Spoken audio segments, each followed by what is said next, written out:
and welcome to another edition of Shaka Extra Time. I am Paul Ndiho. Joining me on set is Shaka Sali himself, aka the Kabale Kid. Hello, Shaka. Hello, Paul. Good to see you, man. Good to see you again, of course. How is it going? Hugely terrific. It's getting a little bit warmer. Very nice, very nice. And today we are in the 60s. We're in the 60s today, so for that matter, I can't wait to go for a little groceries after the show. Very good. A warm welcome to you all our Facebook followers watching us from all over the world. Shaka Extra Time is a place where you get to talk to Shaka and ask some serious questions. Today we'll be talking about all things democrats and getting rid of dictators in Africa. But before we go there, let's start here at home in the United States. President Donald Trump is going to give, in a couple of hours, he's going to give his State of the Union address. Maybe Shaka, bring us up to speed. What is this State of the Union all about here in the United States? You know, it's like looking at a human being like you or me and going for medical checkup and being told by the doctor that you seem to be doing good or you seem to be doing not so good. And in order for you to do a little bit good, to do a little bit better, or to do a little bit much better, you need to be able to address certain deficiencies. And so when you talk about this event this evening, the president, who happens to be, of course, the head of state of the United States of America, the commander-in-chief of the U.S. Armed Forces and what have you, he is going to be telling us, the citizens, and those who live in this part of the world, what the social, political, economic, health or status of the nation is or is not. Of course, this comes on the backdrop of a divided Congress. Is he going to sort of turn more of a reconciliatory tone or reaching out to the other side, or it's just going to be politics as usual? We obviously don't know, but I guess we could be guided by a bit of history, because I remember that about 20 years ago, there was another man in this town called Bill Clinton. He also ran into problems with the other party. We're talking about the Republican Party. He, in fact, experienced and presided over some government shutdowns and all that kind of stuff. And you cannot believe it, he eventually, the smart Bill Clinton, took advantage of what was happening at that time and used it, in fact, for his own benefit, political benefit, to the extent that he ended up, in fact, being re-elected in the second term. And a man called Newt Gingrich, who used to be very smart, the Speaker of the House of Representatives at that time, and a lot of people had expected, in fact, that he would probably move on later to be the occupant of 1600 Pennsylvania Avenue. It never happened. So I think that President Donald Trump has a great opportunity this evening, because everybody expects him to wrap around himself the issue of the war. The issue of the war. He talks about how if Nancy Pelosi, who happens to be the Speaker of the House of Representatives, does not, somehow cut a deal with him so that he can actually get the money that he needs to build that wall, that he could actually declare a state of emergency. Unfortunately, even though the Senate, for example, his party, the Republican Party, has a majority, very significant majority, it may not be politically expedient for it to go along with him, my friend. And so, because when you look at the statistics, frankly, and I was looking at some of these, the rate of illegal immigrants, for example, crossing into the United States through the southern border and what have you, is actually been significantly falling, to the extent that it may be very difficult for President Trump to come up with what they would call political justification for that kind of decision.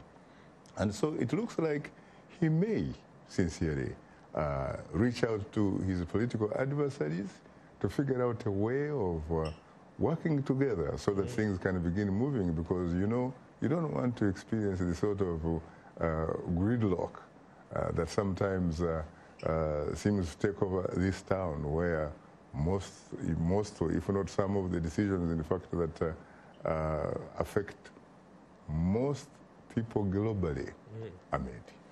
Let's move along. Let's cross over. Let's go to Venezuela. The political crisis unfolding right in front of our eyes. A lot of our critics say that the fact that the United States has taken a stand and support Juan Guaido, the opposition leader there, seems, politically speaking, it's like they have taken, it's a coup. They have helped to usher in a coup in Venezuela. Your thoughts?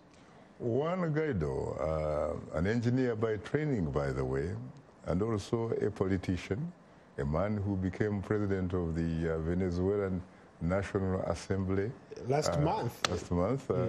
Eventually decided to sort of use a political fast track to get to State House. It doesn't look very good really for him, even though he enjoys the support of the United States and its major allies around the world, and also a lot of other people, in fact, from Latin America.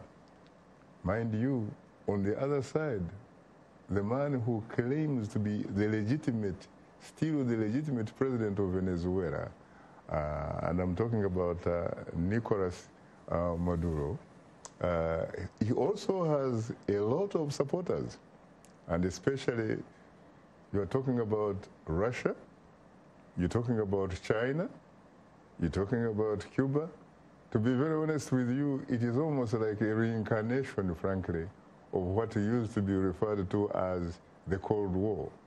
You're looking at the United States with its allies running behind Guaido, and you're also looking at Maduro having the traditional leftist sort of political support behind himself. But even most importantly, perhaps for Maduro, he retains the loyalty of the Venezuelan armed forces. And part of the reason he retains it really is because the Venezuelan armed forces, just like their counterparts in Egypt, they are very, very much involved in the day-to-day control of the socio-economic political affairs of Venezuela. They are very rich. Some of them reports suggest that, in fact, they are involved in what would be characterized as corruption and what have you. And therefore, removing Maduro, for example, would pretty much be like removing privileges from themselves. But you bring up a very interesting point there, the social economics of that country. You're talking about these leaders, these military leaders who have benefited enormously from those things that you've talked about. How about the junior soldiers, the foot soldiers? Are they also part of the game here? It's very interesting because when you study economics, sometimes there is a concept which is called trickle-down theory. Does it apply to those guys? Trickle-down blood. In this particular case so far, it looks like it could very well be trickle-down theory at work. In fact, there is an example whereby supporters of the opposition had actually printed leaflets, went and distributed them to some elements of the class of soldiers that you are describing, promising them heaven and earth and what have you, saying that if they can in fact cross and side with them and what have you, they will definitely be facing an incredibly much better future. And I was surprised to find that the soldiers were not apparently persuaded. They actually banned these leaflets. They banned those leaflets. Mind you, it is also a class struggle in Venezuela, because you're talking about a man like Maduro, by the way, a man who, at one time, his career was a bus driver. Right. It comes from humble beginnings. Precisely. Yeah. And so because of that optic, being a bus driver, that symbol somehow draws traction with lots of small guys. And when you look at the population of Venezuela, it is in the neighborhood of 32 million people and what have you. Obviously, the majority are small guys coming from small beginnings, even though, frankly, he doesn't have the sort of charisma that, for example, was the hallmark of the man that replaced Hugo Chavez. My favorite politician of all time. The incredible Hugo Chavez, a man who obviously was very charismatic. He was a dapper, paratrooper, a man who was very, very popular. I remember him going to the UN and making the cross sign. And you remember that in about, I think it was 2003, I think that there were circumstances that led to what appeared to be a military coup, and Washington, in fact, at the time was reported to be behind it, and that was the coup that never was, because it lasted for only 2 days. People, you know, kind of like rushed to the streets of Caracas, the capital, and what have you, and eventually Hugo Chavez was restored back to power. But Maduro is not Hugo Chavez, but he still somehow commands a position, a situation again where he still has the support of the Venezuelan armed forces. And it is those Venezuelan armed forces that might, at least right now, be actually making the difference. Let's go to a comment here from Dusman Banda. One thing I would like to say, if you don't mind really, is that there has also been some very interesting situations there where people seem to be, in fact, they seem to be voting with their feet, running away from Venezuela because they're running away from shortages of food, shortages of medicine, and a lot of other essential commodities. And so, when you look at the international response, especially led by the United States of America, its justification, frankly, is, they say, a sort of moral obligation, because people are starving and what have you, which is good, really. And I think it is good. They should be looking at it that way. How about those people who say it's the politics of oil? They're trying to get oil from Venezuela, and therefore they are engineering this coup in Venezuela. The truth, of course, is that Venezuela happens to be at least home of the vast, you know, like home of the probably largest known reserves of oil. But then again, there is oil all over the place and what have you. And one of the largest suppliers to the United States. Yeah, that is true. That is true. But then again, you see, I think that it is okay to be sympathetic and empathetic with people who are starving, with people who have no drugs and stuff like that. But if you are going to do it, and it is a good thing to do, you should not be selective. In other words, limiting yourself to Venezuela. Some observers say you should also use the same yardstick, the same template to go and address the issues in Yemen, where not only people are also running away, but actually dying and starving and what have you. And when you think about the fact that you're looking at Saudi Arabia, which happens to be an ally of the United States, is actually leading a coalition that is fighting the local rebel Houthis, who apparently are actually being supported by the Iranians. So there are people who are looking in terms of proxy wars and all that kind of stuff. But at the end of the day, I honestly think this is probably why the United Nations as an institution was put in place. I think the United Nations Security Council ought to step up and answer, or at least address some of these situations, and not only limit it to Venezuela, but also go to other countries like Cameroon, for example, where you always have these selections called elections. You go to Uganda, you go to all sorts of countries like Rwanda and what have you, and say, look, wait a minute, you should have results, if we are talking about democracy, results that reflect the will of the people, not the will of the individual who announces the results. Let's go to a quick comment from Venezuela. Dusman Banda. Guaido is a tool that will be used and discarded after this whole thing. Well, it's quite possible. There was a time when I was reading, of course, some aspects of American history when there was this policy of what they called gun-boat diplomacy and all that kind of stuff. And of course, even the key word, Banana Republic, it basically was coined largely because a lot of countries in Central America and South America, actually, they grow a lot of bananas. And those bananas are in fact grown and controlled by largely American companies. How would you respond to David Monda, who is asking why the African Union is mute on Venezuela, considering that these are similar situations happening in some of the African continents, on some of the African countries, rather? I would probably tell Monda that he should be reminded of a saying that when you live, for example, in a political glass house, you should be very, very careful about throwing stones. Because if you throw those stones also could actually be thrown back at you. When you look at Africa, for example, and look at the democratization process, and you and I had an opportunity provided us by the Voice of America, and we went across the continent in some countries and stuff like that, and we basically came back with a report card. And you remember, frankly, that there are so many countries that claim to be holding elections, but in fact, at the end of the day, these are not elections, but rather what some critics actually would characterize as selections.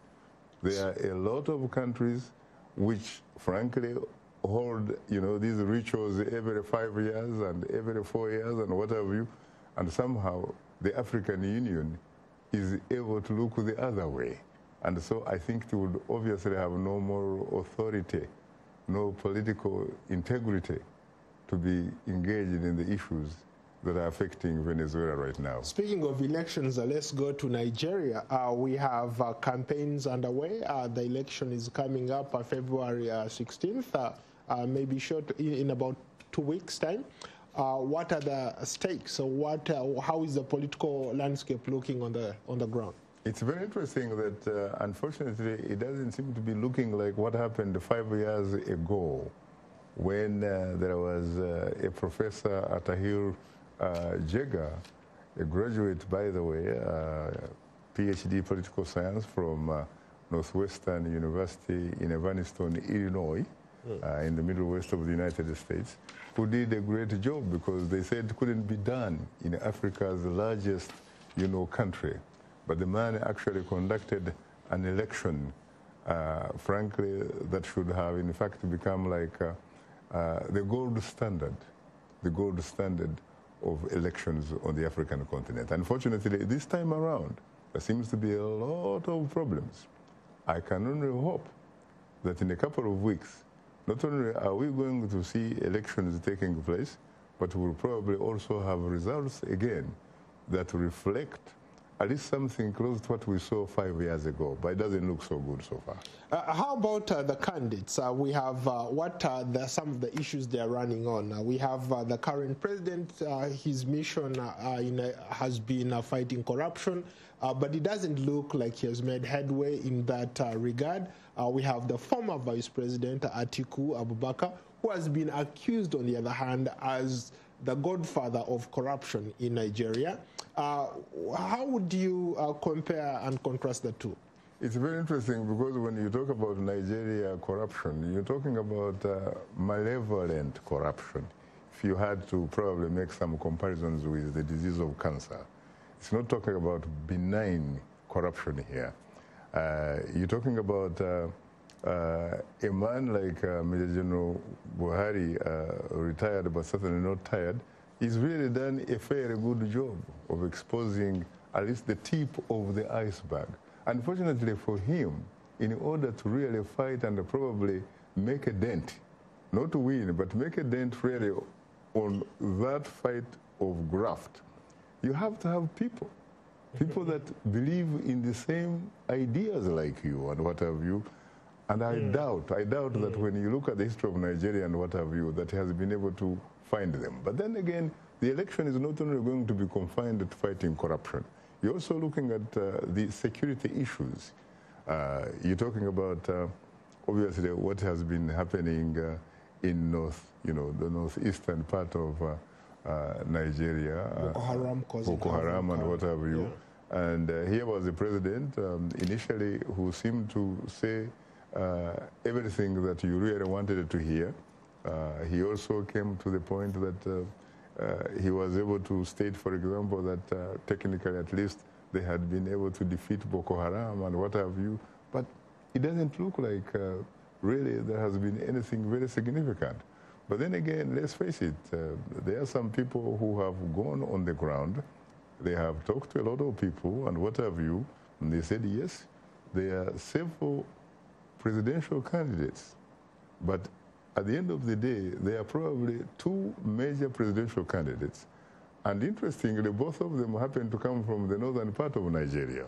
You're talking about incumbent president, of course, Muhammadu Buhari, and you're talking about the major opposition leader, Atiku Abubakar, a man at one time that was vice president, and General Olusegun Obasanjo, and all that kind of stuff, and a lot of things we can talk about and stay here for the whole day.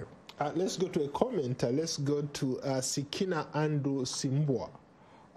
Given that selections do not, given the selection are not elections, what can we do? Results are determined by Electoral Commission, and that this statement could not be further from the truth. From what you just said, in Nigeria, we don't have a jagger in charge of this election. What could happen? Well, the thing is, we really don't know. I think we have to give the man in charge the benefit of the doubt and see how he does his job. But it looks like when you read what has been happening so far, especially in some cases, the appointment of some commissioner on some of that electoral commission, who reportedly was allegedly a very close relative of incumbent President Buhari, even though Buhari says that in fact he's not a blood relative, but in fact, yes, he's a relative, but he is a relative through or via marriage. And then you have a situation where you had the Chief Justice having problems recently because of apparently having not fully declared his assets as the Nigerian constitution, demands. And he was basically pretty much dropped, and President Buhari was also able to quickly appoint someone else, but this is also causing a lot of problems. Let's go now to Southern Africa. We have another election coming up in Malawi. It's also drawing some traction. Your thoughts on that? The beautiful Republic of Malawi, where, of course, I had an opportunity and an honor to be a guest last August. Yeah, it doesn't look good for the incumbent president, Professor Arthur.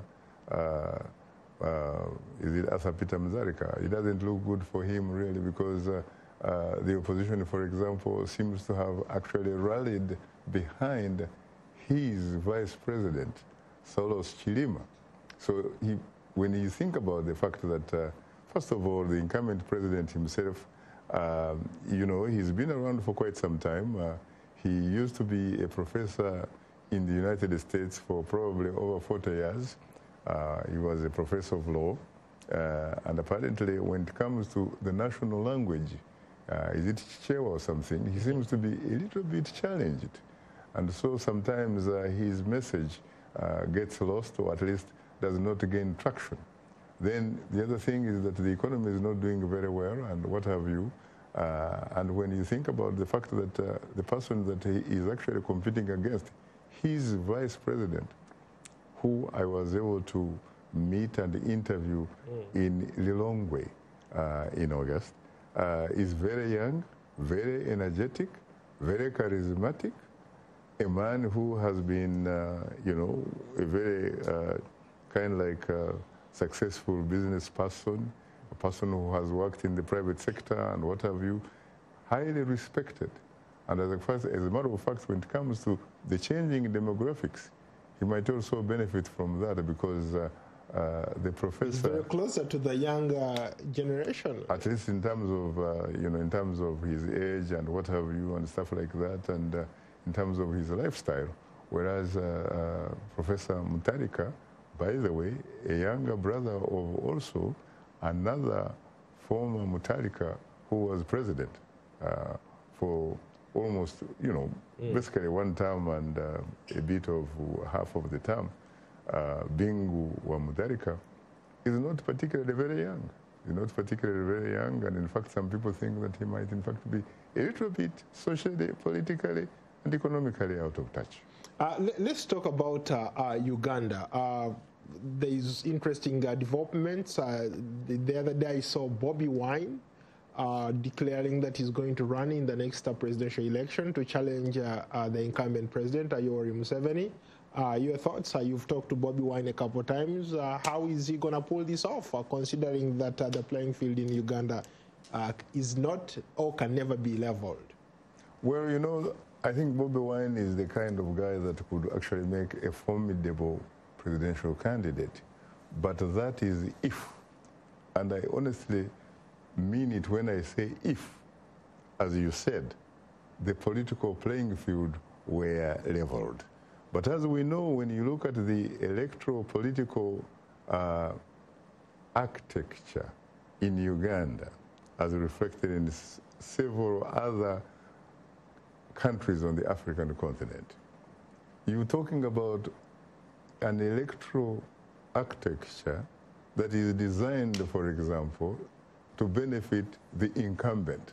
You're talking about an incumbent running against individuals whose hands are tied behind their backs and their legs tied together, and yet they are supposed to be punching. So if in fact Bobi Wine wants to defy the odds, at least the political odds, of making sure that he does not end up being somebody who is accompanying the incumbent president to State House, then he should perhaps remind himself of, at one time, a remark made a great academic genius, Professor Albert Einstein, who taught at Princeton University in New Jersey many years ago, who once said, and of course he won a Nobel Prize to boot in physics in the 50s, he once said, if, for example, you keep doing the same thing over and over again, expecting different results, then you must be insane. I hope that at the end of the day, Bobi Wine doesn't end up becoming a victim or a beneficiary of political insanity. Okay, we are almost out of time. What are you talking about tomorrow on Straight Talk Africa? We are looking at the challenges of freedom across the African continent. We're talking about the different aspects of freedom of expression, for example, freedom of association, freedom of worship, freedom of the press or media. And you know, there was once a great president in this town called Barack Obama who once said that even with the prosperity, without freedoms, my friend, it is a form of fundamental poverty. Well, when you talk about freedoms, what do you mean exactly in 30 seconds? Freedom of expression, for example. We are going, in fact, to be having in the studio right here a Tanzanian member of parliament representing Chadema, the opposition, called Tundu Lissu, who was nearly assassinated last year in Dodoma, the political capital of Tanzania. Thank you, Shaka. Thanks a lot. I hope to host you another edition of Shaka Extra Time. Thank you so much. You're most welcome, sir.